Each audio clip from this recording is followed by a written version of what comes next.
Allah. Slow. Dah, gini saja. Saya juga. Wih, adek tanganku siji. Hati-hati, Gus.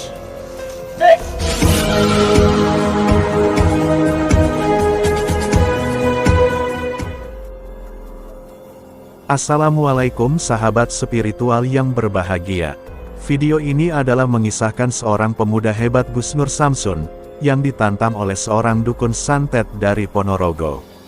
Yang mana, sang dukun yang bernama Mbah Bejo ini sangat penasaran dengan Gus Nur Samsun yang sering mengalahkan para dukun santet. Namun sebelum menyaksikan videonya selengkapnya, sejenak marilah kita melantunkan sholawat kepada junjungan Nabi Agung Muhammad Rasulullah Shallallahu Alaihi Wasallam. Semoga dengan iringan sholawat Nabi yang mulia ini, Allah Subhanahu wa Ta'ala melimpahkan banyak rahmatnya kepada kita semuanya. Bismillahirrahmanirrahim. Allahumma sholli ala sayyidina Muhammad wa ala ali sayyidina Muhammad. Lihum satun utufi biha haral wabail hatimah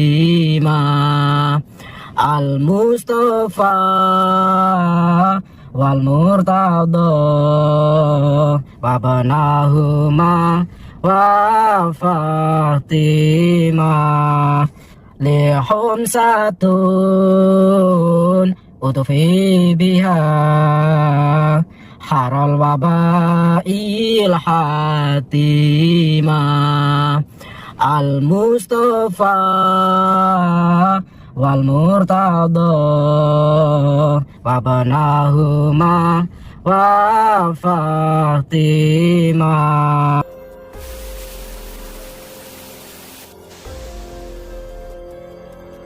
Sahabat yang berbahagia, kisah ini adalah bermula dari Mbah Bejo yang menelepon admin dari Gus Nur Samsun.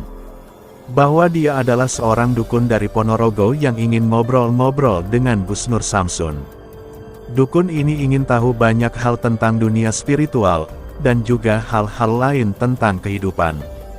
Dan untuk melakukan hal tersebut, sang dukun ini berharap Gus Nur Samsun bersedia datang ke tempatnya. Maka disampaikanlah keinginan dukun yang diketahui bernama Mbah Bejo ini. Gus Nur Samsun pun merasa cukup penasaran, karena tidak seperti biasanya, sang dukun yang biasanya menghubunginya dengan bahasa yang kasar dan ingin menantangnya, tetapi ternyata tidak untuk dukun dari Ponorogo ini. Dan akhirnya Gus Nur Samsun sepakat untuk menemui sang dukun Bejo. Dan karena itulah Gus Nur Samsun meminta sang dukun untuk share lokasi keberadaannya, karena dia akan segera datang untuk menemuinya. Maka bertemulah Gus Nur Samsun dengan sang dukun yang berada di tengah persawahan yang sangat lapang ini.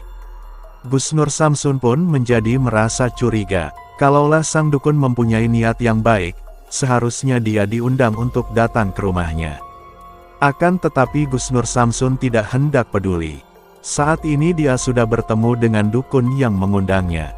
Dan dia akan bersiap untuk menghadapi segala kemungkinan yang akan terjadi. Gus Nur Samsun pun kemudian mencoba untuk bertanya, untuk tujuan apakah sebenarnya, sehingga sang dukun Bejo itu memintanya datang ke tempat di tengah sawah ini.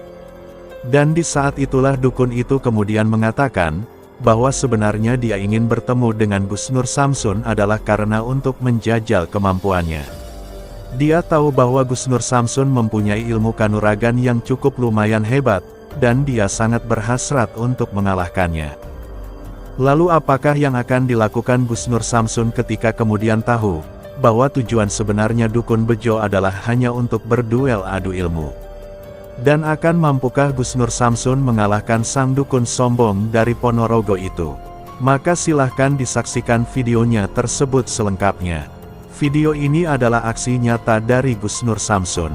Ambillah sisi baiknya dan tinggalkanlah sisi buruknya. Dan tentunya kami juga berharap, semoga video yang kami sajikan kali ini bisa memberikan manfaat, juga bisa menghibur para pemirsa semuanya. Tujuan Anda bertemu itu untuk apa? Bertemu di tempat ini. Aku pengen jajal karo awakmu. Maksudnya, Rijal? Kira-kira awakmu sanggup apa ora? Rijal gimana maksudnya? Jajal ilmu. Saya nggak punya ilmu. Alah, rasa ngapusi. Ilmu itu semua dari Allah. Rasa ngapusi. Ya toh. Saya hanya memiliki apa? Memiliki ini. Ini dapat dari sana itu tadi. Saya nggak punya apa-apa. Benar, saya nggak punya apa-apa. Saya hanya santri biasa. Santri Ora kampung. percaya, aku ora percaya. Kenapa nggak percaya? Ora percaya. Terus kenapa pengen menjajal saya? Ya wis mengko. Karepmu ngono. Saya nggak bisa apa-apa. Benar, saya nggak bisa apa-apa. Alah, rasa ngapusi. Rasa sok. Ora iso. Saya bukan yang sok nggak bisa. Saya benar nggak bisa. Saya nggak bisa apa-apa. Saya datang ke sini pengen bersilaturahim. Tujuan saya pengen bertemu dengan baik-baik. Pengen kalau tujuan Anda menghubungi admin saya kan untuk bertemu saya, pengen ngobrol-ngobrol sama rokokan. Nek ra ngono ora iso cocok awakmu. Berarti intinya sampean menjebak saya. Rokoknya apa itu? Enak ya? Berapa lama sampean Wis jadi praktisi? wis suwi rasa tekok-tekok ndi. Eneng nek 15 tahun. Terus apa saja yang sampean lakukan selama 15 tahun jadi praktisi? Matani wong kok dan soal. Maksudnya?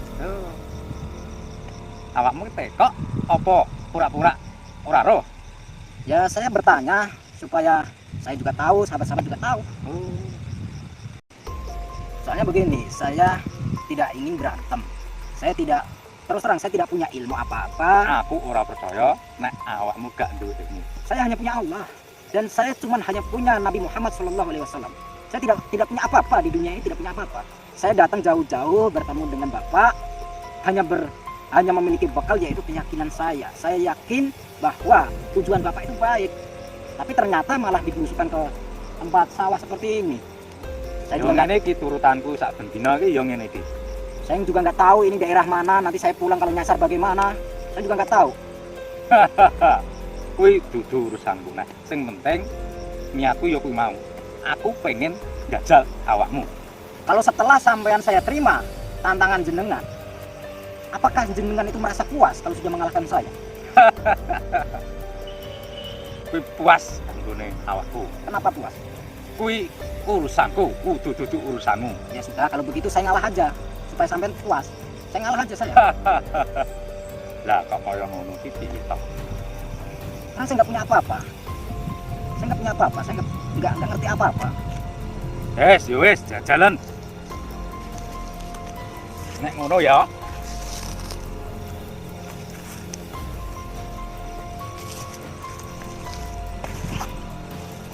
Maksudnya apa ini?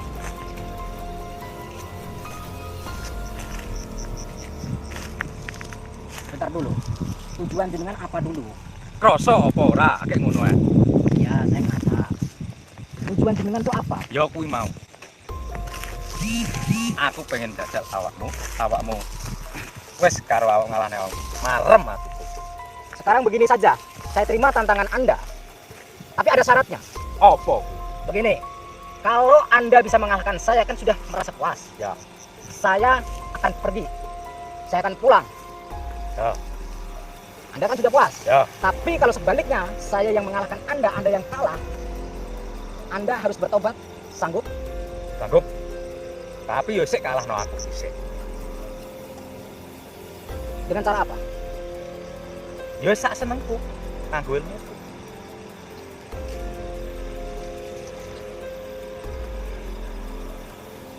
Jangan mengingkari ya. Ya. Oke. Hati-hati, Terima Gus. tantangannya. Oke, siap. Kita terima tantangannya.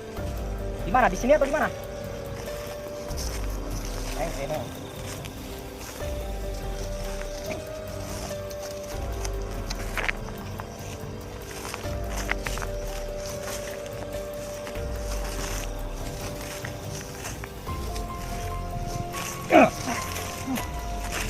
Astagfirullah.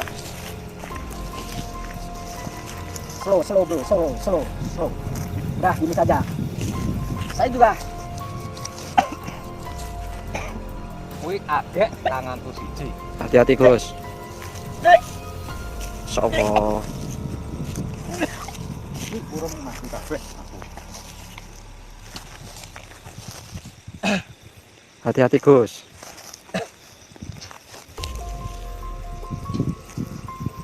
Keluarkan terus. Keluarkan kemampuan Anda. Keluarkan ilmu Anda. Saya masih punya Allah. Saya nggak takut.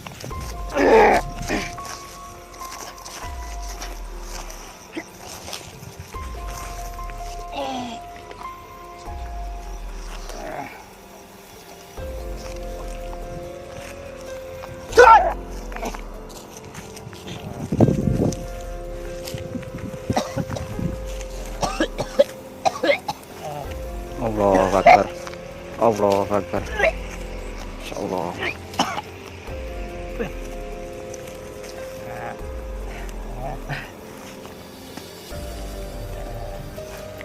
Gak apa-apa Gus. Keluarkan kemampuan Anda. Kalau masih kuat. Anda baru menyerang saya 2 kali. Baru sekali saya serang saja sudah tepat. Mengaku sakti. Kuat nggak? Kayaknya nggak sadar Gus. Pingsan ya? Pingsan kayaknya. Nggak berdaya ya. Ya Allah. Dada saya. Airnya di mobil lagi.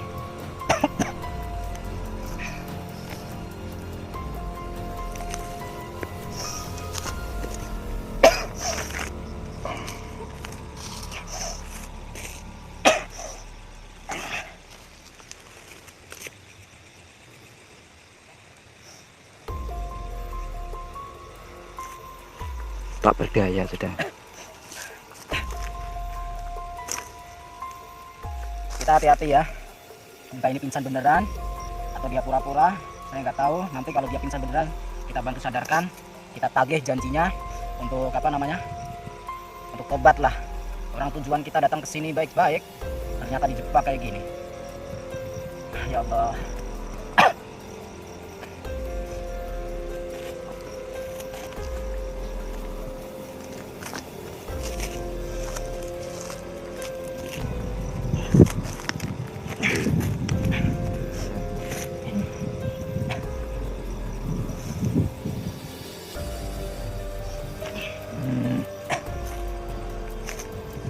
Kuat nggak? Mau masih lanjut?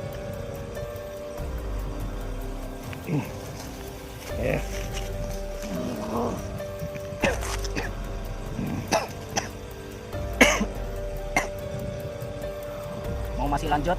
Masih ada ronde-ronde berikutnya kalau mau masih lanjut. Saya masih kuat saya.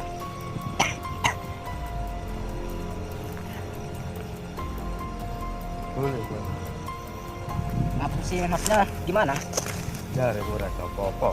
Saya benar tidak bisa apa-apa. Semua itu atas kehendak Allah. Karena saya masih punya Allah dan saya punya Nabi Agung Muhammad Sallallahu Alaihi Wasallam. Tadi saya sudah minta izin untuk merekam ini secara live. Tadi saya di sana sebenarnya saya sudah bersolawat. Sebelum menemui Anda di sini, saya sudah di sana itu saya bersolawat dulu. Karena bagi saya solawat itu adalah benteng paling kuat. Ilmumu kondi rasane kok kaya ngene. Ilmu saya berasal dari Allah.